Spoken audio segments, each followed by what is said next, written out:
The stars were cold and silent around the massive space station floating above Nexus Prime. Inside the council chambers, 12 different alien races sat around a circular table that glowed with soft blue light. Each species looked different from the others. Some had scales like reptiles, others had hard shells like insects, and a few seemed to be made of pure energy that flickered and danced in the air. Admiral Kexthon of the Zephyrian Empire stood at the center of the room. His body was tall and thin, made of what looked like living crystal that caught the light and threw it back in rainbow colors. His race had been conquering planets for 300 years, and they were very good at it. They never lost a battle because they fought with perfect math and cold logic. "The Omega Sector is now under our control," Kexthon announced to the council. His voice sounded like wind chimes in a gentle breeze. "We lost exactly 437 ships, which was within acceptable parameters. The enemy lost 2,015 vessels. Victory was achieved through superior numbers and calculated sacrifice." The other aliens around the table shifted nervously. They had all tried to fight the Zephyrians before, and they had all failed. The crystal beings were too smart, too organized, and too willing to lose some of their own ships if it meant winning. The war. Council Speaker Vextar was a large reptile creature with green scales and yellow eyes. He hissed softly as he spoke. "The Zephyrian war machine cannot be stopped. We have studied their methods for decades. They calculate every battle before it begins. They know exactly how many ships they will lose and how many ships the enemy will lose. They always make sure the enemy loses more." A creature that looked like a giant ant nodded its head. This was Queen Zixra of the Hive Collective. "Our tactical computers have run 1 million simulations. In every scenario, the Zephyrians win through overwhelming force. They do not care about individual lives. They only care about numbers." The Puyo, energy being called Lumira, flickered brighter for a moment. "Perhaps we should surrender, accept their rule. It would save countless lives across the galaxy." But Vextar shook his head. "The Zephyrians do not take prisoners. They do not allow surrender. They destroy everything that is not useful to them. Entire planets have been turned to glass. Billions of innocent people have died." Far from the council chambers, in the darkness between the stars, something watched and listened. It was a human ship called the USS Liberty, but none of the aliens knew it was there. The ship had technology that made it invisible to all their sensors. It had been following the Zephyrian fleets for months, learning their patterns and studying their weaknesses. Captain Jake Morrison sat in his command chair on the bridge of the Liberty. He was a man in his 40s with short brown hair and calm blue eyes. He had fought in many wars back on Earth, but he had never seen anything like what the Zephyrians were doing to innocent people. "Sir," said Lieutenant Amy Carter from her station. She was young, maybe 25, with red hair tied back in a neat ponytail. "We're getting distress calls from the Kepler colonies. Thousands of families, including children. The Zephyrians are moving their fleet to attack them." Morrison's hands tightened on the arms of his chair. The Kepler colonies were peaceful farming communities. They had no weapons, no military, nothing that could threaten anyone. But they had valuable minerals in their soil, and the Zephyrians wanted those minerals. "How long until the Zephyrian fleet arrives at Kepler?" Morrison asked. "Lieutenant." Commander Danny Lopez checked his instruments. He was a big man with dark skin and strong hands. 6 hours, sir. They have 37 warships. The colonists are trying to evacuate, but they don't have enough transport ships." Morrison looked at the main screen, which showed the positions of all the ships in the area. The Zephyrian fleet was like a pack of wolves moving toward helpless sheep. The Galactic Council was too afraid to help. They would talk and argue and make speeches while innocent people died. "Sir," said Communications Officer Tony Green, "should we contact Earth Command for orders?" Morrison was quiet for a long moment. Earth was very far away. By the time they could get orders, the Kepler colonies would be destroyed. Sometimes a captain had to make his own decisions. "No," Morrison said finally. "We don't have time. Set course for the Kepler system. Maximum speed." The bridge crew looked at each other with worry. There were only 250 humans on the Liberty. The Zephyrian fleet had thousands of soldiers and enough firepower to destroy entire planets. It seemed like suicide. But Chief Engineer Bobby Turner, a man with gray hair and oil-stained hands, smiled grimly. "Sir, the engines are ready.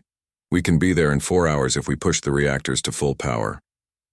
Navigation Officer Susan Walsh, a woman with blonde hair and sharp green eyes, was already plotting their course. "Route calculated, sir. We'll drop out of stealth right on top of them." Morrison nodded. He knew his crew well. They were all volunteers who had signed up knowing they might never see Earth again. They came from all over America, from big cities and small towns, from rich families and poor ones. But they all shared one thing in common. They believed that strong people should protect weak people, even if it meant risking their own lives. "All hands, this is the captain," Morrison announced over the ship's communication system. "We are going to engage a Zephyrian battle fleet to protect innocent civilians. The odds are not in our favor, but we've faced bad odds before. Remember your training, trust your teammates, and let's show these aliens what humans can do." The USS Liberty turned toward the Kepler system and accelerated into the darkness. Behind them, the Galactic Council continued to argue about what to do.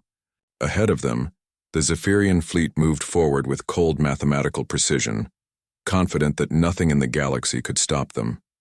They were about to learn that they had never fought humans before. And humans did not fight with cold mathematics. They fought with hot blood, quick thinking, and the absolute refusal to let innocent people die while they had the power to stop it. The Liberty raced through space toward a battle that would change the galaxy forever. The USS Liberty dropped out of hyperspace like a ghost becoming solid. One moment there was empty space near the Kepler system, and the next moment a human warship appeared from nowhere. The ship was dark gray, with blue lights running along its sides. It was not as big as the largest Zephyrian vessels, but it looked dangerous in a way that was hard to explain. Admiral Kexton stood on the bridge of his flagship, a massive crystal ship that sparkled like a diamond in the starlight. His yellow eyes studied the readings on his screens with curiosity, but not fear. The unknown vessel was roughly the same size as his heavy cruisers. Just one ship against his entire battle group of 37 warships. The mathematics were simple. One could not defeat 37. "Scan the vessel." Kexton ordered his tactical officer, a thin crystal being named Sub-Commander Rixtal. "Identify its weapons and shield strength." Rixtal worked at his station, his crystal fingers making soft musical sounds as they touched the controls. "Admiral, the energy readings are strange. The ship uses fusion reactors, but the power output is much higher than expected. The hull appears to be made of steel and composite materials. Primitive construction by our standards." Other Zephyrian ships in the fleet began moving into attack formation. They formed neat lines and precise patterns, each ship knowing exactly where it should be. This was how they always fought. Perfect order, perfect timing, perfect mathematics. On the bridge of the Liberty, Captain Morrison watched the alien fleet arrange itself like pieces on a chessboard. His crew worked quietly at their stations, each person focused on their job. The bridge was smaller than the Zephyrian command center, but it hummed with nervous energy.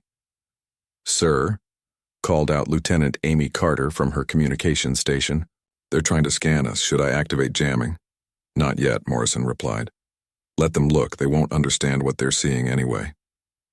Commander Lisa Park stood at the tactical station, her dark hair pulled back and her brown eyes focused on the weapon controls. She had grown up in Texas and learned to shoot before she could ride a bike. Now she was in charge of weapons that could destroy entire cities. "Captain," Park said, "I'm reading 37 enemy vessels, mix of cruisers, destroyers, and fighters. They're moving into standard attack formation. Looks like they plan to surround us and fire from all directions." Morrison nodded. It was exactly what he expected. The aliens fought like they were following a textbook. Every move was calculated and predictable. A message came through the communication system. The voice was like wind chimes, beautiful but cold. "Unknown vessel. This is Admiral Kexton of the Zephyrian 4th Fleet. You will surrender immediately or be destroyed. We are superior in numbers and firepower. Resistance is mathematically impossible.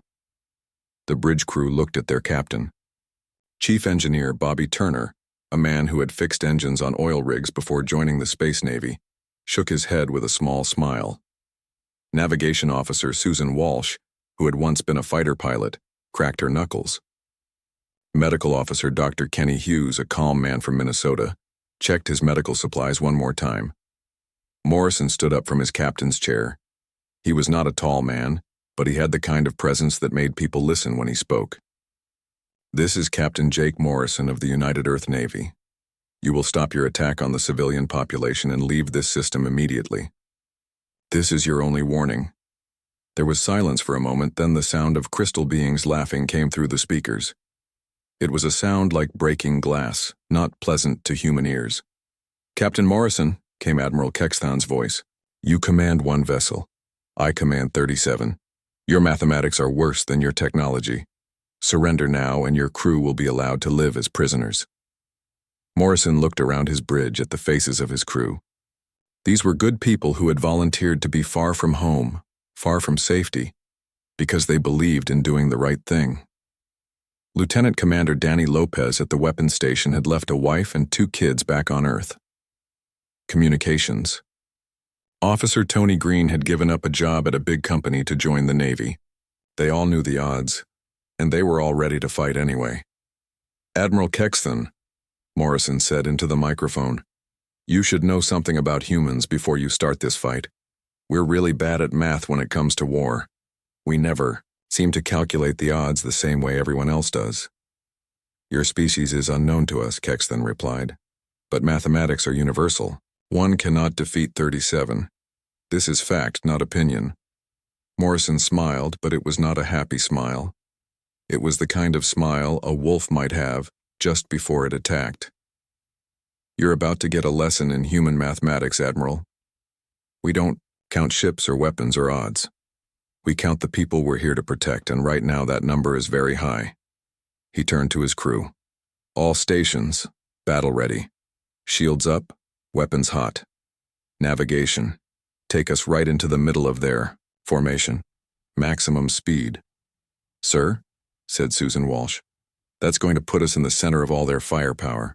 Exactly where we want to be, Morrison replied. They're used to fighting enemies who try to stay away and shoot from long distance. Let's show them what happens when the enemy comes looking for a close fight. The USS Liberty began to accelerate toward the Zephyrian fleet.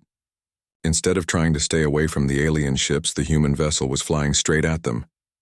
This was not in any tactical manual that the Zephyrians had ever read. Admiral, Subcommander Rixtal said with confusion in his voice. The human ship is approaching at attack speed. This makes no tactical sense. They are moving into our kill zone. Admiral Kexthan studied his screens with growing puzzlement. In 300 years of conquest, no enemy had ever done anything this foolish. Ships were supposed to stay far away and try to avoid damage while inflicting damage on others. Flying into the middle of a superior force was suicide. Perhaps their navigation system is damaged, he said finally, or their captain has gone insane. Either way, prepare to fire. All ships, target the human vessel. Destroy it quickly before it can cause any real damage. But on the Liberty, Captain Morrison was not insane, and his navigation system worked perfectly. He was simply doing what humans had always done when faced with impossible odds and innocent people to protect. He was attacking. The first blast of Zephyrian plasma fire lit up space like artificial lightning. 20 ships fired at once, sending beams of superheated energy that could melt through the armor of any known warship. The energy hit the USS Liberty's shields and spread across them like water hitting a rock. The human ship kept coming. Admiral Kexthan watched his screens with growing confusion. His weapons were hitting the target, but the human vessel was still intact. The energy readings showed that their shields were absorbing damage that should have destroyed them completely. Impossible, whispered Sub-Commander Rixtal. No ship that size should be able to withstand concentrated fire from 20 plasma cannons. Fire again, Kexthan ordered. All ships, maximum power. Destroy that vessel now. But the Liberty was no longer where they expected it to be. The human ship had accelerated past the speed that any warship should be able to reach. It was diving through the Zephyrian formation like a shark swimming through a school of fish. On the Liberty's bridge, Captain Morrison held onto his chair as the ship shook from enemy fire. Sparks flew from some of the control panels and the lights flickered, but the ship held together. "Shields at 60%, called out Commander Lisa Park from the tactical station. "But we're inside their formation now. They can't all fire at us without hitting each other." Morrison smiled grimly. This was exactly what he had hoped for. The Zephyrians fought in perfect formation, which meant they had to be careful not to shoot their own ships. But humans had long ago learned that sometimes the best defense was to get so close to the enemy that they couldn't use their big weapons. "Weapons, free," Morrison ordered. "Target their command ships first. Cut off their ability to coordinate." Lieutenant Commander Danny Lopez's hands moved over the weapon controls like a pianist playing a fast song.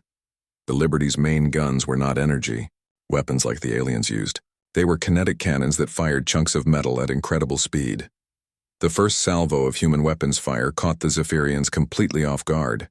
Instead of plasma beams or laser bolts, solid metal projectiles moving at nearly the speed of light slammed into their ships. The Zephyrian shields were designed to deflect energy, not stop physical objects moving that fast. A Zephyrian heavy cruiser simply came apart as 3 metal slugs punched through its crystal hull like bullets through glass. The beautiful crystalline ship that had looked so strong and elegant broke into 1,000 glittering pieces. "What are they using?" Kexthon demanded. "Our shields are not stopping their weapons." "They appear to be firing solid projectiles," Rixtal replied, his voice shaking. "Simple metal but accelerated to impossible velocities. Our energy shields cannot deflect solid matter moving at such speeds." The Liberty spun through the alien formation like a dancer, too fast and too agile for the larger Zephyrian ships to track properly. Chief Engineer Bobby Turner was pushing the fusion reactors beyond their safety limits, giving the ship power that it was never designed to handle. "Bobby, I need more speed," Morrison called over the ship's communication system. "You got it, Captain," Turner replied from the engine room. "But if we keep this up much longer, we're going to start melting important parts of the ship." "Just keep us moving," Morrison said. "Susan, bring us around for another attack run."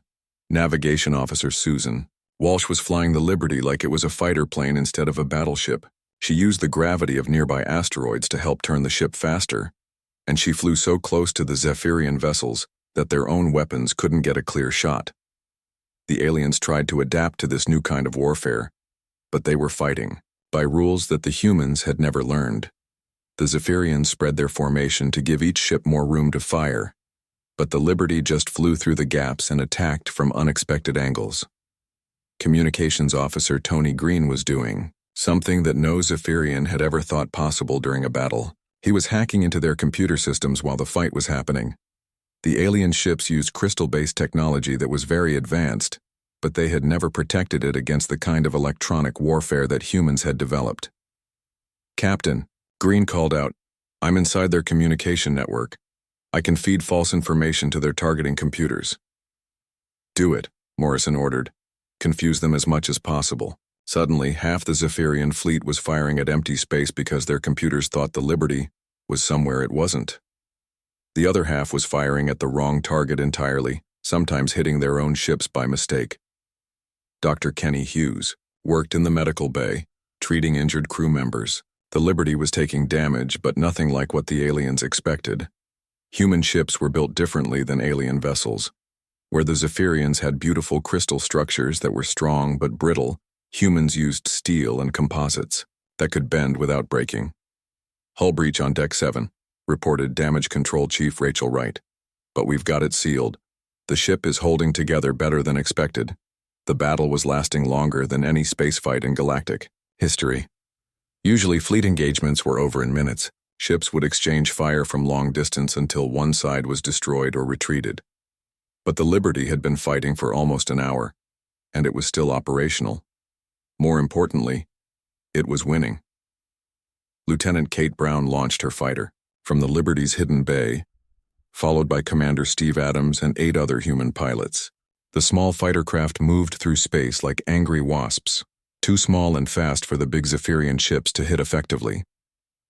The human fighters didn't follow the standard attack patterns that the aliens expected. Instead of flying in formation, each pilot chose their own target and their own approach.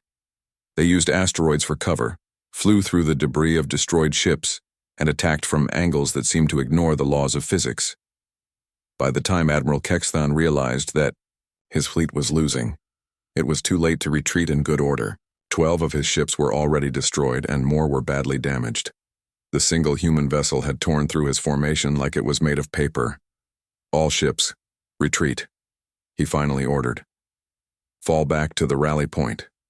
But the human fighters were already among his remaining vessels, and the Liberty was moving to cut off their escape route. The Zephyrians, who had conquered half the galaxy through superior numbers and mathematical precision, found themselves trapped by one human ship and a handful of fighters. The impossible had happened. The humans were winning. News of the battle spread across the galaxy faster than the fastest ships could travel. On 1,000 different worlds, alien races that had lived in fear of the Zephyrians for centuries suddenly heard something impossible. The Fourth Fleet, one of the most powerful military forces in known space, had been destroyed by a single unknown vessel. The first reports were dismissed as lies or mistakes. But then came the survivors. Admiral Kexton floated in a rescue pod among the wreckage of his once mighty fleet. His crystal body was cracked and dim, no longer sparkling with the confidence he had shown just hours before. Around him drifted the broken pieces of 24 Zephyrian warships. Only 13 vessels had escaped, and most of those were badly damaged. The human ship, the USS Liberty, had vanished back into whatever darkness it had come from, but it had left behind a message that would change everything. The Zephyrians could be beaten. On the space station above Nexus Prime, the Galactic Council met in emergency session. The chamber that had been filled with quiet despair just days before now buzzed with excited voices in a dozen different languages. Council Speaker Vextar stood at the center of the room, his green scales brighter than they had been in years. "The impossible has happened," he announced. "The Zephyrian Fourth Fleet has been destroyed. Not defeated, not damaged, but completely destroyed by a single vessel of unknown origin." Queen Zixra of the Hive Collective clicked her mandibles together in what passed for amazement among her people. "Our intelligence networks confirm the reports. This vessel appeared from nowhere, engaged 37 Zephyrian ships, and emerged victorious with minimal damage to itself." The energy being called Lumara flickered with excitement. What manner of weapons could accomplish such a feat? What technology could allow one ship to defeat so many? But it was the survivor testimony that truly shocked them. Admiral Kexton had been brought before the council in restraints, though he was too broken to be dangerous. His yellow eyes, once cold and calculating, now held something that no Zephyrian had ever shown before: fear. "Tell us what happened," Vextar demanded. "Explain how your fleet was defeated." Kexton's voice was quiet, like wind through broken crystal. "They did not fight as we expected. They did not fight as anyone fights. Their weapons were primitive metal projectiles, but accelerated to velocities our shields could not stop. Their ship moved in patterns that violated all tactical doctrine." "Explain their tactics," Queen Zixra insisted. "How did they coordinate their attack?" "They did not coordinate," Kexathon replied, confusion still evident in his voice. "Each member of their crew made individual decisions during the battle. Their captain gave general orders, but the specific actions were left to the judgment of individual soldiers. This should have created chaos, but instead it created unpredictability that our computers could not calculate." The council members looked at each other with growing understanding. For thousands of years, galactic warfare had followed the same patterns: large fleets, careful formations, calculated exchanges of fire until one side accumulated enough damage to retreat or surrender. But these humans had done something different. They accepted damage levels that should have been catastrophic, Kexthan continued. Their ship was hit repeatedly by our plasma cannons, but they continued fighting. Their crew worked at stations. that were on fire. They sealed hull breaches while the battle was still happening. They fought as if individual survival was less important than victory. This was perhaps the most shocking revelation of all.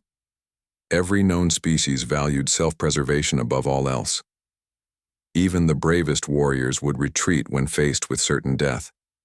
But these humans had fought like they were willing to die, to protect people they had never met. "What did their captain say when you offered surrender terms?" Vexter asked. "He said we were bad at mathematics," Kexthon replied. "He said humans count differently than we do. Instead of counting ships or weapons, they count the people they are protecting." The implications of this were staggering. If humans would fight that hard for strangers, how hard would they fight for their own people? If one human ship could destroy an entire Zephyrian fleet, what could a human fleet accomplish? 3 days later, Captain Morrison received a message on a frequency that should have been impossible for aliens to know. The transmission came from the Galactic Council, and it was addressed specifically to him. "Captain Morrison of the vessel Liberty," came the translated message. "This is Council Speaker Vextar. We request immediate communication to discuss terms of cooperation between humanity and the Galactic Council." Morrison sat in his ready room, a small office next to the bridge where he could think in private.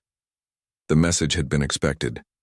You couldn't destroy a major fleet without someone wanting to talk about it. "This is Captain Morrison," he replied. "What do you want to discuss?" "We wish to know the intentions of humanity," Vextar replied. "Are you conquerors like the Zephyrians? Do you seek to replace them as the dominant power in this region of space?" Morrison was quiet for a long moment. Through the window of his ready room, he could see the stars that surrounded the Liberty as it patrolled the border between Zephyrian and Council space. Each of those stars might have planets, and those planets might have people living on them. People who just wanted to live in peace, without fear of conquest or destruction. "We don't want to rule anyone," Morrison finally replied. "We just want to be left alone to live our lives. But we won't stand by and watch innocent people get hurt when we have the power to help them." "How many ships like yours does humanity possess?" Vextar asked the question that everyone in the galaxy was thinking. Morrison smiled, though the alien couldn't see it. This was the question he had been waiting for. The answer would determine whether there would be peace or more war. "Enough," he said simply. What Morrison didn't tell the Council was that the Liberty was considered a light patrol vessel by human standards. It was designed for reconnaissance and minor conflicts, not major fleet engagements. Back on Earth, shipyards were building vessels that made the Liberty look like a rowboat, but the galaxy didn't need to know that yet. Sometimes the threat of unknown power was more effective than the display of actual power. The message ended, and Morrison returned to the bridge. His crew was waiting for orders, ready to continue their patrol or fight another battle if necessary. "Set. Course for the Kepler colonies," Morrison ordered. "Let's check on those families we came here to protect." As the Liberty turned toward the colony worlds, the galaxy began to change around it. The Zephyrian Empire, for the first time in 3 centuries, canceled all planned military operations. Other aggressive species quietly postponed their expansion plans. Somewhere in the darkness between the stars, humanity had announced its presence to the galaxy, and the galaxy was listening. 6 months had passed since the Battle of Kepler, and the galaxy was a very different place. The Zephyrian Empire, which had been expanding for 300 years, had pulled back to their core systems. Their crystal ships no longer patrolled. The outer regions and their conquest fleets remained in port. For the first time in living memory, the galaxy knew peace. The USS Liberty continued its patrol routes through what had once been contested space. But now it was not alone. Ships from a dozen different species flew alongside the human vessel, their crews eager to learn from the warriors who had achieved the impossible. Captain Morrison stood on the observation deck of the Liberty, watching an alien training exercise through the large windows. A reptilian cruiser was practicing the attack patterns that Commander Lisa Park had taught them, diving fast and close instead of maintaining the traditional long-range formations. "They're getting better," said Park, joining Morrison at the window. She had been promoted to lead the new interspecies military exchange program, teaching alien officers tactics that their computers said were impossible. The Sauron captain actually managed a successful close-range assault yesterday. His crew is starting to think for themselves instead of just following orders. Morrison nodded. It was slow progress, but it was progress. The aliens had spent thousands of years fighting wars like chess games, where every move was planned and calculated. Teaching them to fight with instinct and creativity was like teaching fish to fly. Any word from Earth Command? Park asked. Admiral Kane says the politicians are arguing about our role out here, Morrison replied. Half of them want to recall us and pretend none of this ever happened. The other half want to send the entire fleet to take over the galaxy. And what does Admiral Kane want? Morrison smiled. Patricia Kane had been his commanding officer for 5 years, and he knew her well. She was a practical woman who cared more about results than politics. She wants us to keep doing what we're doing. Patrol the borders, help people who need help, and try not to start any wars we don't have to fight. The door to the observation deck opened, and Dr. Kenny Hughes walked in. The ship's doctor looked tired, which was unusual for the normally calm man from Minnesota. Captain, we just received a priority message from the Galactic Council. There's been an incident in the Tau sector. Morrison turned from the window. What kind of incident? A species called the Brakari have attacked 3 council worlds, Hughes explained. They claim the human victory over the Zephyrians proves that might makes right. They think the galaxy belongs to whoever is strong enough to take it. Park cursed, under her breath. This was what they had been afraid of. The destruction of the Zephyrian fleet had created a power vacuum, and now other aggressive species were trying to fill it. How many ships do the Brakari have? Morrison asked. Intelligence says about 50 warships, Hughes replied. They're not as advanced as the Zephyrians, but they're still dangerous. The Council is requesting human assistance. Morrison was quiet for a moment. This was the problem with being seen as the galaxy's protectors. Every time someone started a fight, people looked to humanity to stop it. But the Liberty was just one ship, and there were a lot of bad people in a very big galaxy. Send a message to the Brakari leadership, Morrison finally said. Tell them they have 24 hours to withdraw from Council space and return all. Prisoners, if they refuse, will come and make them leave. Hughes looked worried. Sir, 50 ships against 1. Even with our advantages, those aren't good odds. We won't be alone, Morrison said. Contact the training fleet. It's time to see if our new allies are ready for a real fight. 2 days later, the Liberty dropped out of hyperspace at the edge of the Tau sector, followed by 8 ships from the Interspecies Military Exchange Program. The mixed fleet included vessels from the Reptilian Alliance, the Hive Collective, and 3 other species that had once been enemies of each other. The Brakari fleet was waiting for them. The alien ships were dark and angular, built for war rather than beauty. Their commander, Admiral Thexor, was confident in his superior numbers. 50 ships against 9 seemed like easy math. Human vessel, came the transmission. You are outnumbered. Surrender now, and we will allow your alien allies to return home safely. Morrison looked around his bridge at faces he had come to know, well over the past months. Lieutenant Amy Carter had become expert at electronic warfare. Lieutenant Commander Danny Lopez could hit targets that alien gunners said were impossible to hit. Chief Engineer Bobby Turner had learned to coax power from the ship's reactors that the designers never intended. This is Captain Morrison, he replied. You have attacked innocent people and taken prisoners. Release them now and withdraw, or we will force you to leave. The Brakari response was predictable. They opened fire with everything they had, confident that numbers would give them victory just as it always had in the past. They were wrong. The Liberty and its allies fought like no fleet in galactic history. Instead of the careful formations and calculated exchanges that had defined space warfare for millennia, they fought as a pack of wolves. Each ship captain made their own decisions, chose their own targets, and adapted to the changing battle in real time. The alien crews that had trained with humans for 6 months put their lessons into practice. The reptilian captain, who had been afraid to get close to enemy ships, now led a devastating assault on the Brakari command vessel.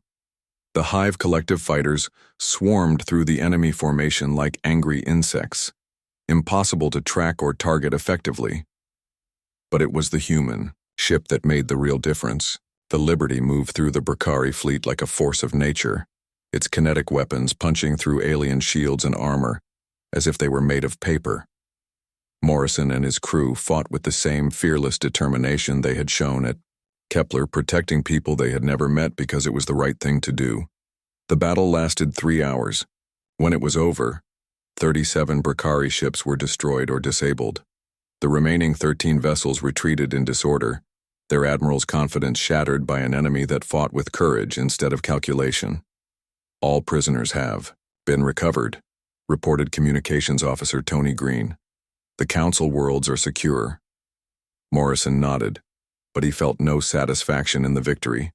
Each battle won meant that more enemies would test them, and eventually they might face odds that even human determination couldn't overcome. "Sir," said Navigation Officer Susan Walsh, "we're receiving a message from Earth. It's Admiral Kane." Morrison took the call in his ready room. Admiral Kane's face appeared on his screen, looking both proud and worried. "Jake, the politicians have finally made a decision," she said. "You're getting reinforcements. The USS Constitution and the USS Declaration are on their way to join you." "More ships means we can cover more territory," Morrison replied. "Help. More people. It also means the galaxy is going to expect more from us," Kane warned. "Every species with a problem is going to want human help. Are you ready for that responsibility?" Morrison looked out his window at the stars, each one representing countless lives that might need protection. It was a big responsibility, maybe too big for any one species to handle, but someone had to try. "We'll do our best, Admiral," he said. "That's all we've ever done." As the Liberty resumed its patrol through the peaceful sectors that had once been battlegrounds, Morrison realized that humanity had become something they had never intended to be. They were the galaxy's guardians, the force that others looked to when darkness threatened to overwhelm the light. It was a role they had never asked for, but it was a role they would fulfill. Because that's what humans did. They protected those who couldn't protect themselves, no matter the cost.